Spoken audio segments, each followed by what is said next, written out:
El Camino Real. En los Altos de Jalisco, existe un antiguo sendero conocido como el Camino Real.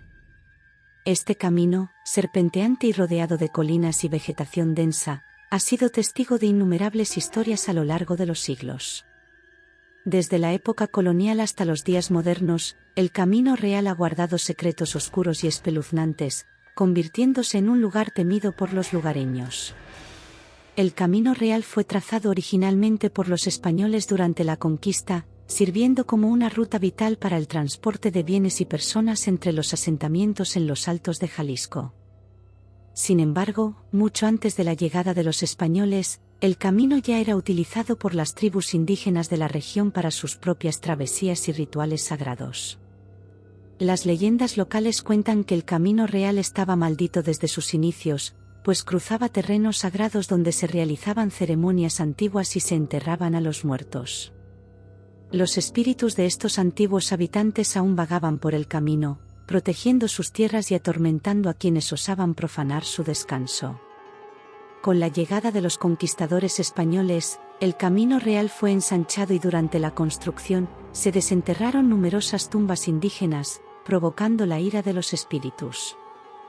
Se dice que los trabajadores y soldados comenzaron a experimentar extraños sucesos, herramientas que desaparecían, susurros en la oscuridad y apariciones espectrales.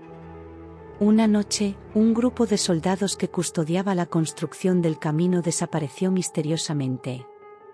Sus cuerpos fueron encontrados días después, mutilados y dispuestos en un macabro círculo ritual. Los sobrevivientes hablaron de figuras espectrales y voces en lenguas desconocidas que los acechaban en la oscuridad. A mediados del siglo XIX, un pequeño pueblo llamado San Ignacio se estableció cerca del Camino Real.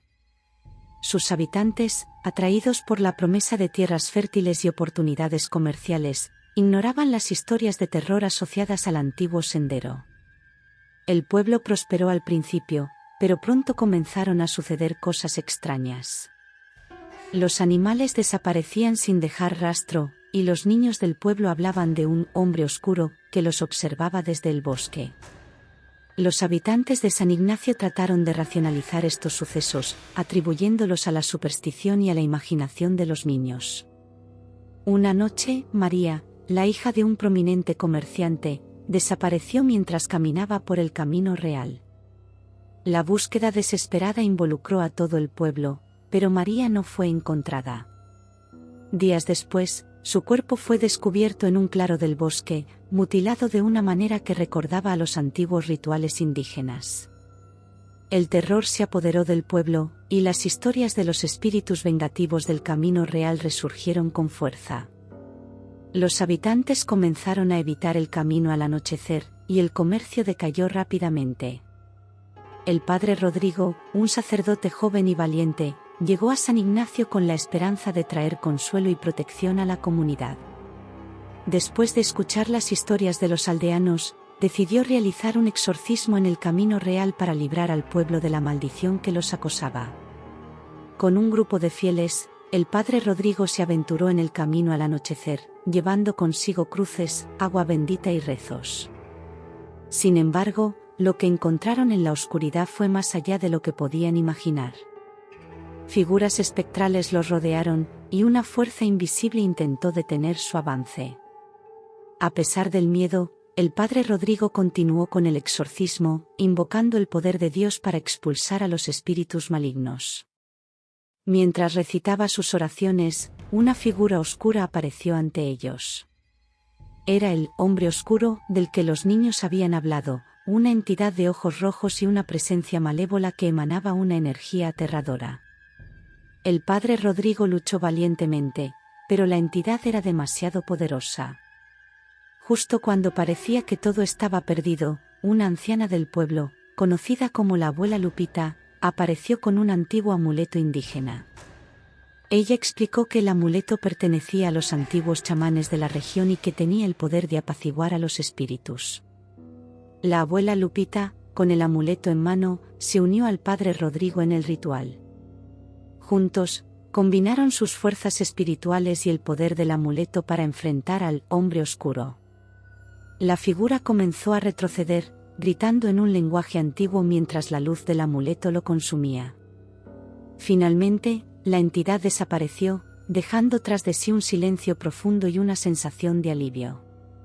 Los espíritus del camino real, apaciguados por el amuleto y el ritual, se retiraron, permitiendo que el padre Rodrigo y la abuela Lupita completaran el exorcismo.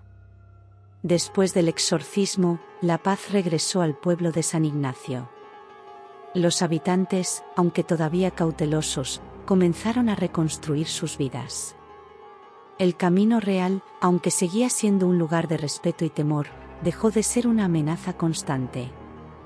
La abuela Lupita se convirtió en una figura venerada en el pueblo, y el amuleto fue guardado en la iglesia como un símbolo de protección y reconciliación con los antiguos espíritus de la tierra. Capítulo 9. El legado del camino real. A lo largo de los años, la historia del camino real y los eventos que sucedieron en San Ignacio se convirtieron en leyenda. Los habitantes del pueblo transmitieron estas historias de generación en generación, recordando siempre el poder de los espíritus antiguos y la importancia de respetar la tierra y sus misterios. Aunque el camino real sigue siendo un lugar de misterio, la intervención del padre Rodrigo y la abuela Lupita demostró que, con fe y respeto, incluso las maldiciones más antiguas pueden ser superadas.